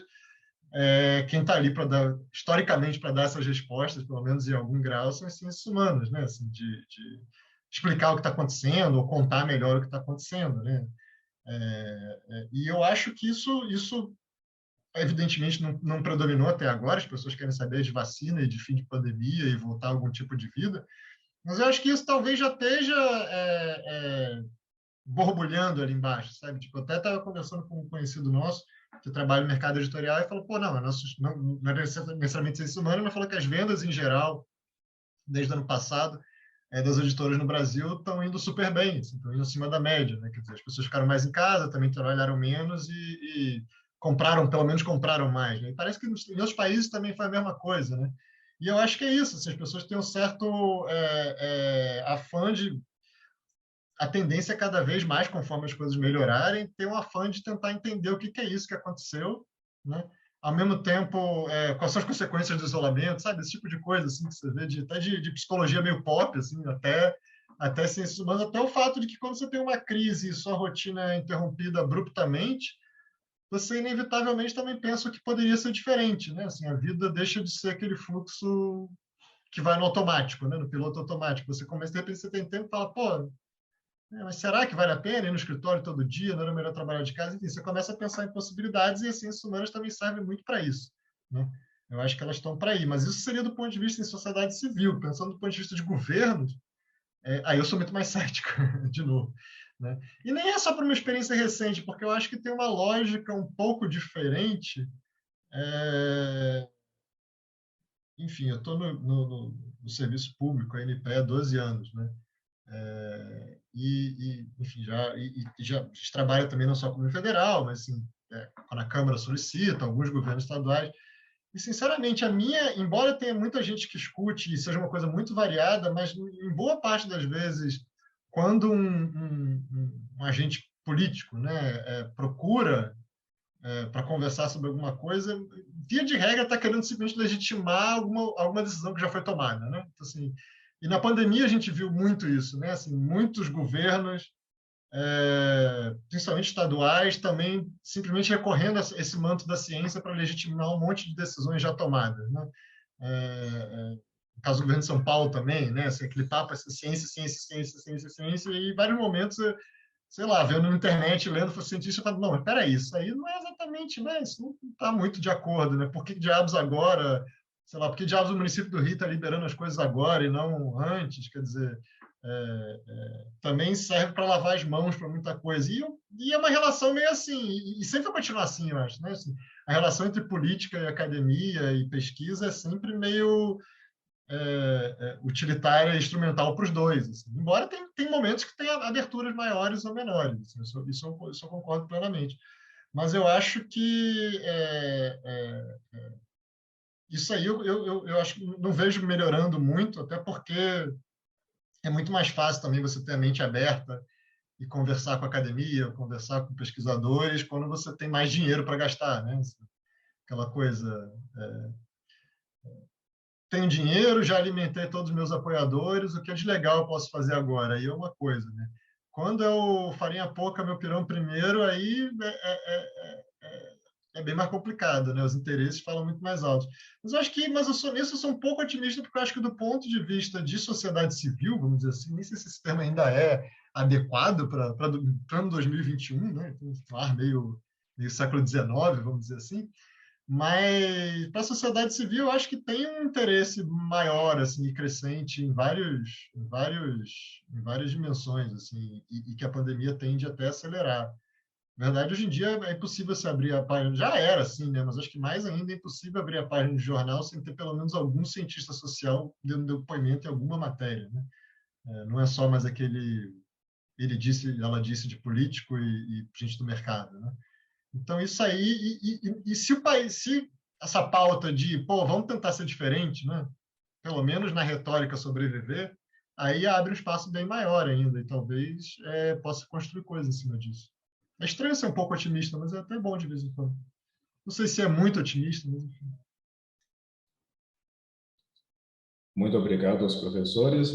Dizer que a Débora, que acabou de fazer a pergunta, amanhã ela vai ministrar um minicurso sobre utilização de narrativas biográficas. Tudo que a professora Izete e o professor Pedro são na pesquisa sobre desigualdade, a Débora é na metodologia de narrativas biográficas. Então, estão mais do que convidados, vocês vão aprender muito a partir de amanhã.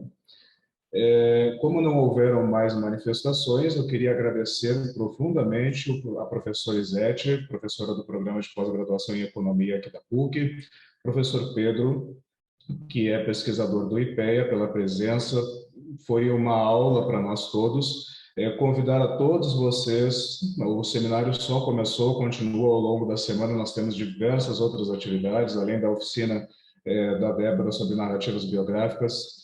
Nós vamos ter também amanhã a professora Andréa Mendes, do programa de pós-graduação em educação. Ela vai falar sobre análise de conteúdo.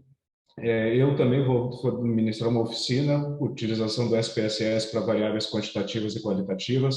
A Lara vai mediar uma mesa sobre desigualdade de gênero, ou seja, fora os grupos de trabalho, vai ser uma semana extremamente movimentada para o nosso PPG. Façam-se presentes, por favor. Eu quero agradecer mais uma vez a professora Izete, o professor Pedro. Foi uma noite muito produtiva e um excelente debate. Eu que agradeço a todos vocês pelo convite. Obrigada, Pedro, professor Rafael, Alisson, toda a comissão organizadora. Obrigadão, pessoal. Obrigadão mesmo. Boa noite.